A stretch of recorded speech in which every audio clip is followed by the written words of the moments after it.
उज देश में एक आदमी रहता था जिसका नाम अय्यूब था। वह बहुत धनवान और समृद्ध था। अय्यूब गहरी श्रद्धा और ईमानदारी वाला आदमी भी था। वह अपनी धार्मिकता और भगवान के प्रति अटूट भक्ति के लिए जाना जाता था। अय्यूब का जीवन उसकी श्रद्धा का प्रमाण था। उसका एक बड़ा परिवार और एक समृद्ध घर था।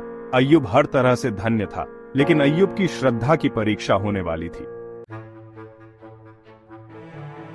भगवान ने शैतान को अय्यूब की श्रद्धा की सबसे गहरी परीक्षा लेने की अनुमति दी। शैतान का मानना था कि अय्यूब की श्रद्धा केवल ऊपरी दिखावा है।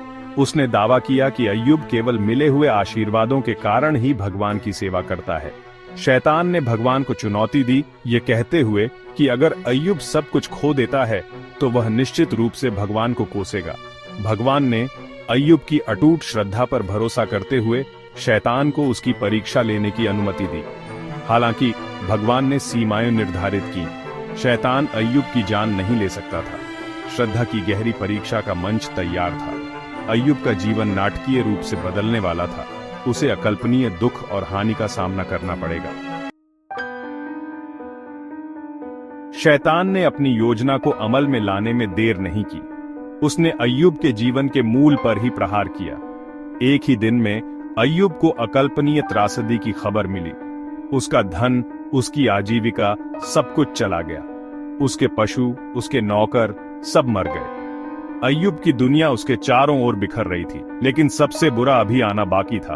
अय्यूब को खबर मिली कि उसके सभी बच्चे मर गए हैं। वे सब एक साथ थे जब एक तेज आंधी ने घर को गिरा दिया, जिससे वे सब मारे गए। अय्यूब का दिल टूट गया था। उसने वह सब कुछ खो दिया था जो उसे प्रिय था।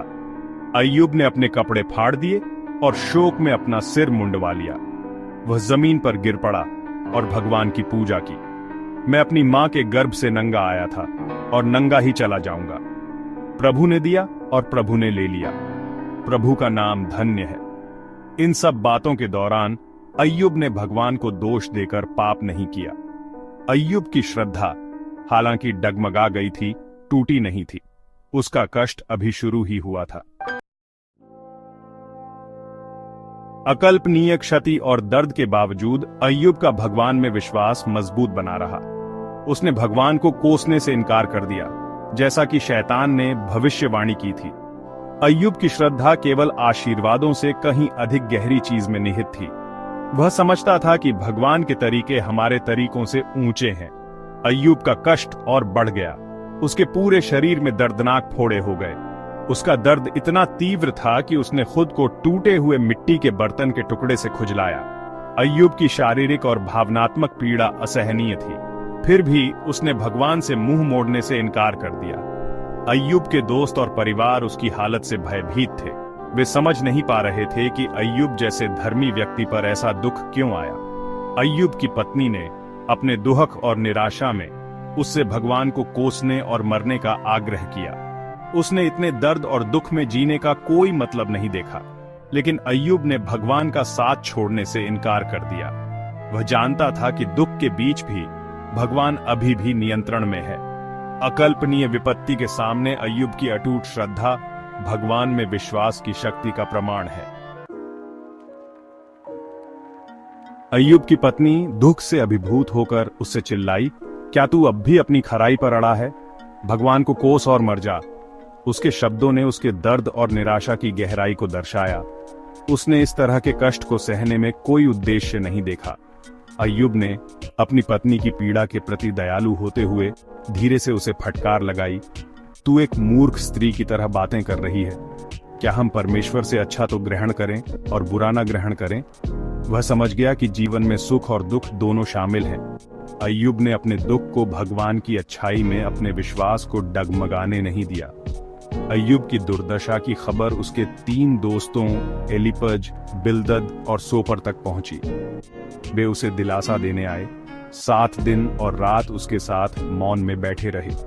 उनकी शुरुआती प्रतिक्रिया ने अपने दोस्त के दुख के प्रति सच्ची सहानुभूति प्रदर्शित की। हालांकि जैसे ही अय्यूब ने अपने भाग्य पर विलाप करना और भगवान के न्याय पर सवाल उठाना शुरू किया, उनकी सांत्वनादायक उपस्थिति निर्णय की ओर मुड़ गई।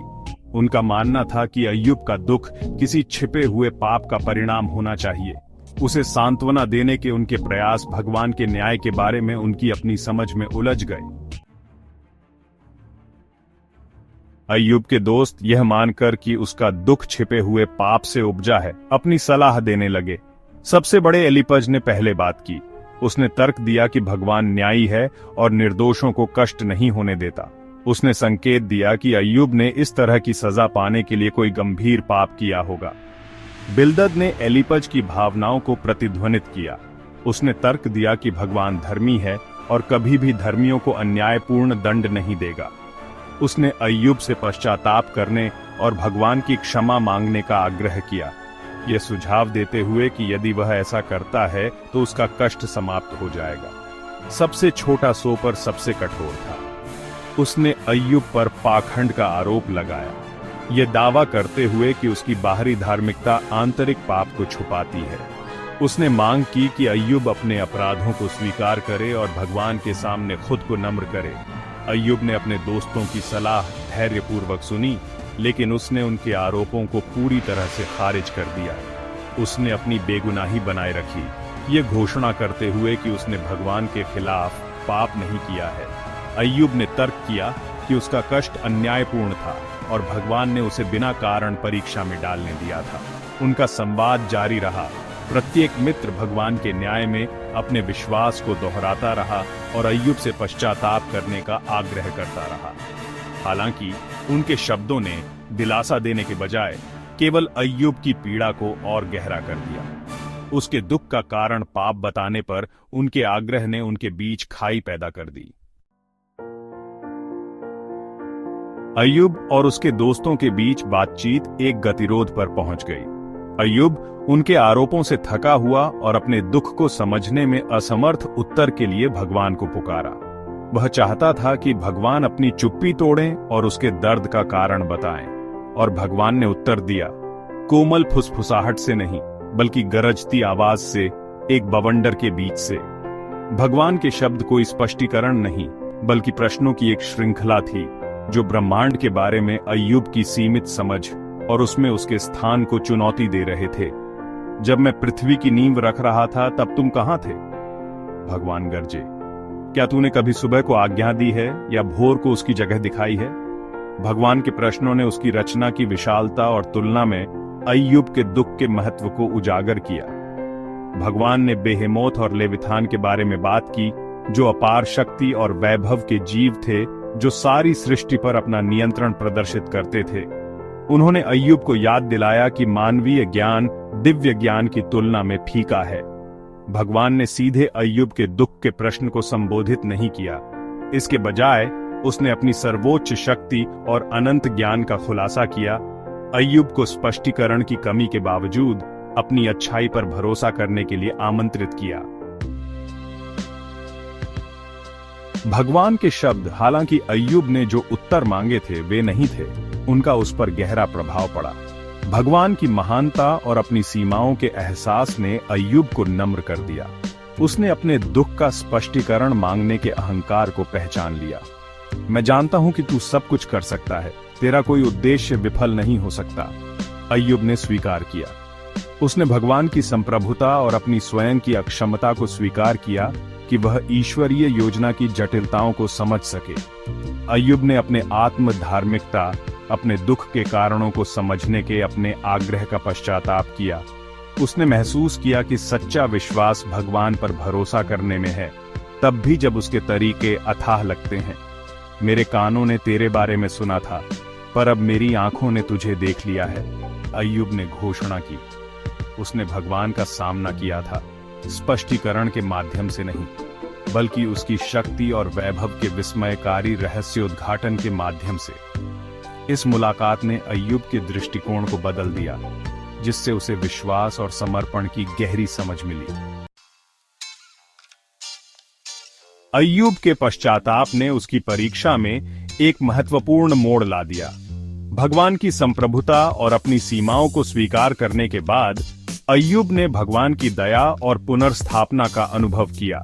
उसका कष्ट कोई सजा नहीं बल्कि एक परीक्षा थी, एक शुद्धिकरण की अग्नि जिसने उसके विश्वास को शुद्ध किया। भगवान ने अय्यूब के दोस्तों को उनकी गलत सलाह के लिए फटकार लगाई और उन्हें बलिदान चढ़ाने का निर्देश दिया। उसने उन्हें अय्यूब की मध्यस्थता के लिए कहने का आदेश दिया, ये प्रदर्शित करते हुए कि अय्यूब की धार्मिकता का समर्थन किया गया था। भगवान ने अय्यूब को बहुतायत से आशीर्वाद दिया, उसके स्वास्थ्य, धन और परिवार को बहाल किया। उसे जितना खोया था उससे दोगुना मिला, जो भगवान के अनुग्रह और आशीर्वाद का एक ठोस संकेत था। अय्यूब के बाद के दिन पहले से कहीं अधिक समृद्धि और आनंद से भरे थे। अय्यूब की कहानी विश्वास, दुख और भगवान की संप्रभुता के बारे में गहरा सबक देती है।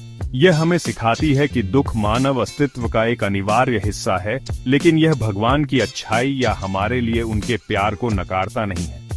अकल्पनीय क्षति और दर्द के बावजूद अय्यूब का अटूट विश्वास हम सभी के लिए प्रेरणा का काम करता है।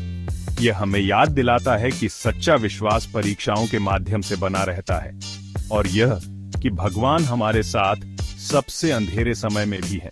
अय्यूब की पुस्तक हमें भगवान के ज्ञान पर भरोसा करने के लिए चुनौती देती है, तब भी जब हम उनके तरीकों को नहीं समझ सकते हैं। यह हमें सिखाती है कि भगवान से सवाल करना गलत नहीं है, लेकिन अभिमान और आत्मधार्मिकता से भरे दिल से जवाब मांगना हमें भटका सकता है। अय्यूब की कहानी अंततः पुनर्स्थापना और मुक्ति की आशा की ओर इशारा करती है।